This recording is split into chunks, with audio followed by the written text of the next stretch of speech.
Good evening. I am Dr. James Whitaker, and I want to start tonight with a number that I think is going to surprise you. 72%.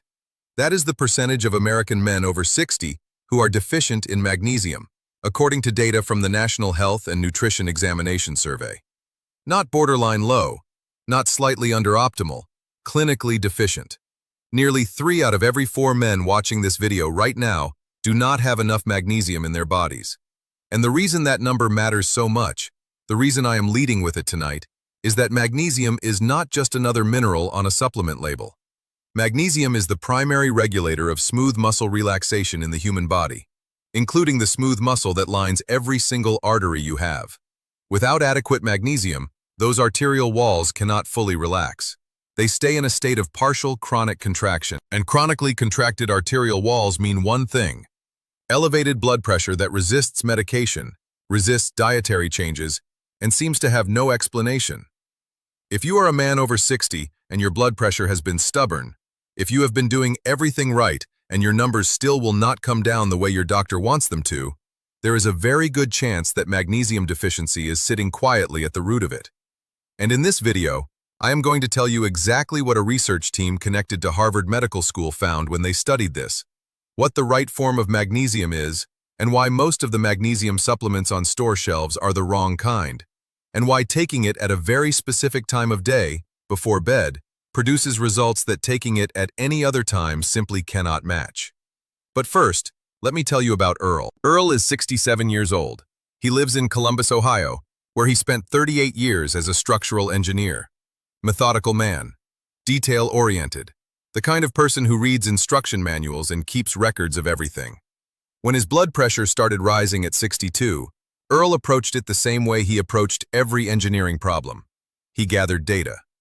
He tracked his readings 3 times a day. He logged his food. He cut sodium below 1,500 milligrams per day. He lost 11 pounds. He walked 5 days a week. He took his medication exactly as prescribed, at the same time every morning, without missing a single dose in 3 years. And his systolic blood pressure was still running at 147, his diastolic at 91. His doctor had recently described his hypertension as treatment-resistant. And Earl, who had spent his career solving problems that other engineers could not solve, was genuinely baffled. He had done everything by the book. The numbers made no sense to him. What Earl did not know, what his doctor had not tested for because it is not part of a standard blood panel, was that his serum magnesium level was sitting at the very bottom of the normal range. And here's the thing about magnesium testing that most people do not realize. Standard blood tests measure magnesium in your serum, in the liquid portion of your blood. But only about 1% of your body's total magnesium is in your blood. The rest is inside your cells and in your bones. A serum magnesium test can show a perfectly normal result while your cells are starving for the mineral. This is called magnesium insufficiency, as opposed to deficiency, and it is almost never caught by routine testing. Earl's serum magnesium looked fine on paper. His cellular magnesium was a different story entirely. I'm going to tell you what happened after Earl started the protocol I am about to describe. But I want to explain the science first, because Earl being an engineer is actually relevant here. He needed to understand the mechanism before he trusted the intervention. And I suspect many of you are the same way. A research team at Harvard Medical School, working in collaboration with researchers from Brigham and Women's Hospital, conducted a meta-analysis of 22 randomized controlled trials examining the effect of magnesium supplementation on blood pressure. The analysis, published in the European Journal of Clinical Nutrition, included over 1,300 participants. The findings were clear. Magnesium supplementation reduced systolic blood pressure by an average of 3 to 4 points and diastolic by an average of 2 to 3 points in the overall population.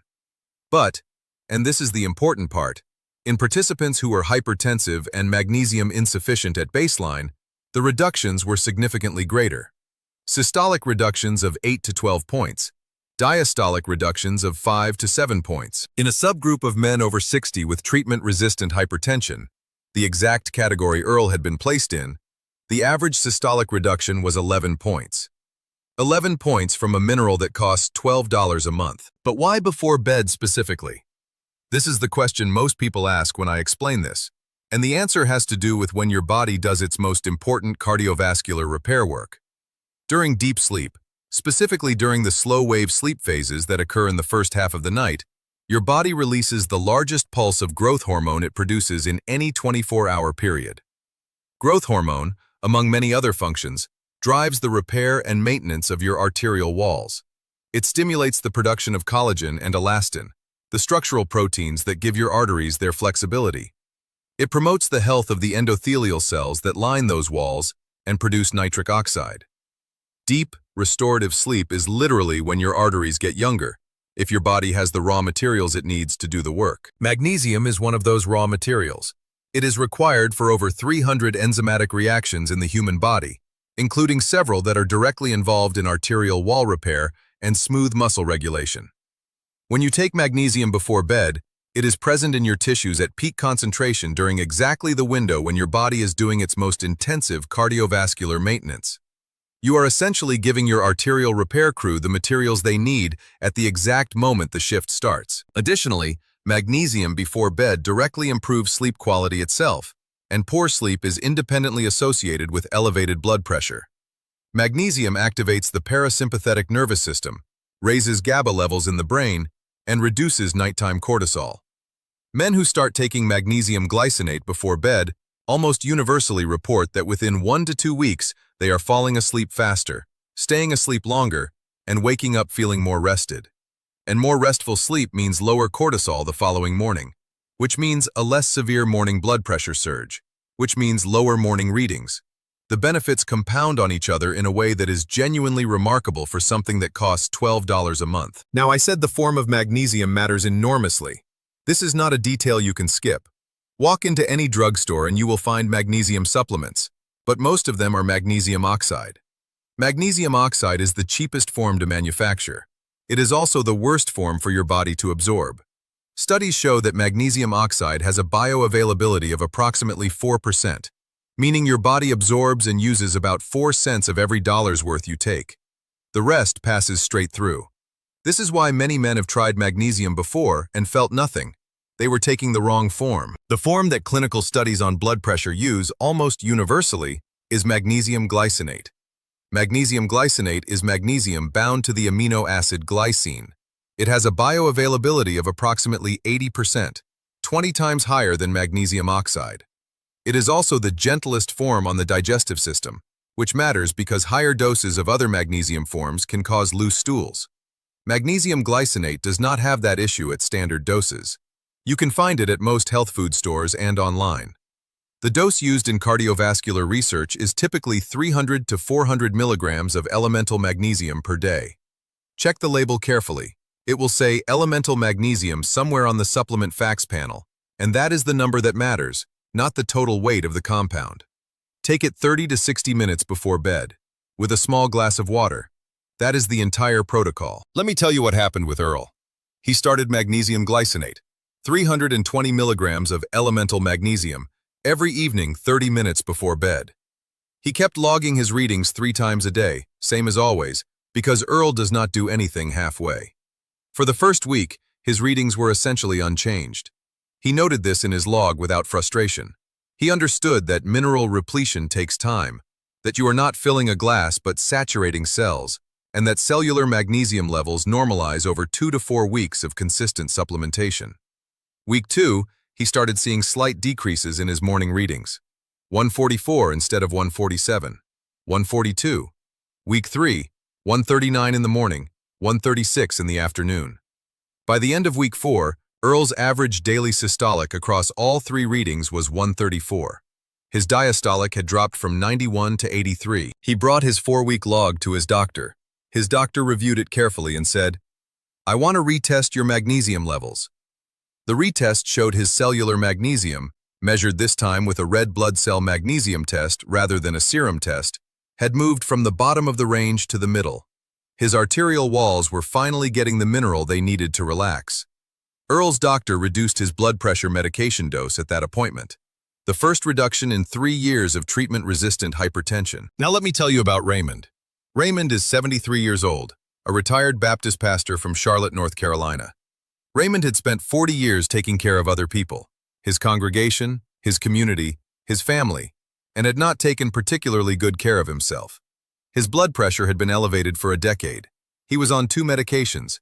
He slept poorly, waking 2 or 3 times a night, never feeling rested, always tired by mid-afternoon. His wife had been telling him for years that he needed to sleep better, and he had been telling her for years that he would when things slowed down. Things never slowed down. He retired at 70, and things still did not slow down. Raymond started magnesium glycinate not primarily for his blood pressure. He started it because his daughter, who is a nurse in Charlotte, told him it might help him sleep. Within 10 days, he was sleeping through the night for the first time in years. He told his daughter it felt like someone had turned down the volume on his nervous system. Within 3 weeks, his wife noticed that he seemed less tense in the mornings, more relaxed at the breakfast table, less irritable, less reactive to small frustrations. And his blood pressure readings, which he had been tracking since his last doctor's appointment, had dropped from a daily average of 151 to 138. 13 points, just from sleeping better and having his arterial walls properly supplied with the mineral they needed to relax. Raymond's doctor, at his next appointment, reduced one of his 2 medications. Raymond told me, "I feel better right now at 73 than I did at 68, and I have not changed anything except 1 supplement before bed and getting a full night of sleep for the first time in 20 years. There are a few things I want you to be aware of before you start. First, if you have kidney disease or impaired kidney function, talk to your doctor before supplementing with magnesium. The kidneys regulate magnesium excretion, and if they are not functioning properly, magnesium can accumulate to unsafe levels. Second, magnesium can interact with certain antibiotics and with medications for osteoporosis, specifically bisphosphonates. If you are on either of those, space the magnesium at least 2 hours away from those medications. Third, if you are on a blood pressure medication and your readings drop significantly after starting magnesium, let your doctor know so they can adjust your prescription accordingly. Do not stop your medication on your own. Work with your doctor. The protocol is simple. Magnesium glycinate, 300 to 400 milligrams of elemental magnesium, 30 to 60 minutes before bed, every night. Give it 4 weeks of consistency. Track your morning readings. Most men see meaningful changes within 2 to 3 weeks, with the full effect emerging at 4 to 6 weeks as cellular magnesium levels fully normalize. Your arteries were not designed to stay contracted. They were designed to be flexible, responsive, and relaxed, the same way they were when you were 35. They lost that flexibility gradually, over years, for multiple reasons. But one of those reasons, one that affects nearly 3/4 of men over 60 in America, is simply not having enough of a mineral that costs $12 a month and that your doctor almost certainly has never tested your cells for. That is a fixable problem. Tonight. If this video helped you, please hit like and subscribe. Leave your age and city in the comments below. I read every single one, and I want to know where you are watching from. Share this with a man in your life who has been told his hypertension is treatment resistant. Because sometimes resistant just means undertreated, and sometimes what is missing is not another prescription. It is a mineral your body has been asking for. Thank you for watching. See you in the next one.